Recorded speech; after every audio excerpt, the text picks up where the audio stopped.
Hello everyone, আসসালামু আলাইকুম। কেমন আছেন সবাই? আশা করি সবাই ভালো আছেন।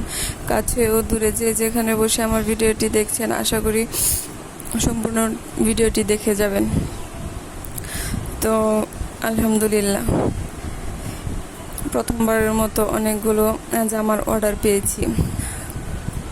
আসলে আল্লাহ চাইলে সবই সম্ভব, আর আমাদেরও ধৈর্য ধরতে হবে। আমরা যারা নতুন উদ্যোক্তা আছি, নতুন করে ছোট ছোট ব্যবসা করতে যাচ্ছি বা শুরু করতে যাচ্ছি, তাদের প্রথমে একটা কথা মাথায় রাখতে হবে, ধৈর্য হারালে চলবে না।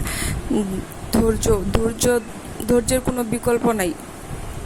মানে একটা কাজ আমি আজকে শুরু করলাম, কালকে সফলতা পেয়ে যাব, এমনটা কিন্তু নয়। ধীরে ধীরে আস্তে আস্তে কিন্তু ওইটা হবে। যদি মহান আল্লাহ তাআলা আমার ভাগ্যে এই রিজিকটুকু লিখে রেখে থাকে, তাহলে এটা আমার জন্য অবশ্যই আসবে। সেটা একটু দেরি করে হলেও আসবে। তো ধৈর্য হারালে চলবে না, মন দিয়ে পরিশ্রম করে কাজটা করে যেতে হবে। তাহলে অবশ্যই একদিন এটার ফলাফল অবশ্যই পাওয়া যাবে। আজকে আমার কাছে বেশ কিছু জামার অর্ডার এসেছে হাতের কাজের। তো সবগুলো ড্রেস দুটা করে এসেছে। তো সবগুলো ড্রেস মানে আমি কি বলবো, আমার এত খুশি লাগছিল মানে অর্ডারটা পেয়ে। আমার কি বলবো, এটা হয়তো অনেকের কাছে সামান্য, কিন্তু আমার কাছে এটা অনেক অনেক বেশি। কারণ প্রথমবারের মতো আমি এতগুলো অর্ডার পেয়েছি। তো এটা এই খুশিটা বলার ভাষা নাই।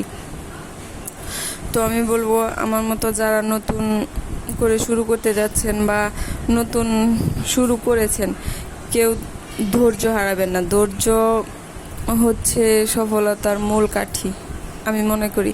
আমি অনেক দিন যাবৎ করছি, ধৈর্য ধরেই করে যাচ্ছি কাজগুলা। তো ফাইনালি আমি প্রথম ধাপটা মনে হয় পেরোলাম। তো সবাই আমার জন্য দোয়া করবেন, আমি যেন এই পথটা অনেক দূরে গিয়ে যেতে পারি। তো এরপরে আমি জামাগুলা কেটে নিচ্ছিলাম। তো অনেকগুলো জামা, তো একটা জামায় সঠিক মাপ দিয়ে কেটে ও তারপর সেম তো আরেকটা জামা, দুইটা জামা একই রকম করে দেওয়া আছে, তো ওইটার উপর বসিয়ে আমি আরেকটা জামা কেটে নিব। এইভাবে করে আমি সবগুলো জামা কেটে নেব। তো আমার ভিডিওটি যদি আপনাদের ভালো লেগে থাকে, তাহলে অবশ্যই একটা লাইক দিবেন এবং সাবস্ক্রাইব করে আমার চ্যানেলের পাশে থাকবেন এবং কমেন্ট করে জানাবেন যে কে কতটুকু এগিয়েছেন কাজে। তো এই তো আমার অনুভূতিগুলো আপনাদের সঙ্গে প্রকাশ করে আমার খুব ভালো লাগছে। আশা করি আমার ভিডিওটি আপনাদের ভালো লাগবে। তো আজকে এই পর্যন্তই। টাটা, বাই বাই, আসসালামু আলাইকুম। ভালো থাকবেন সবাই।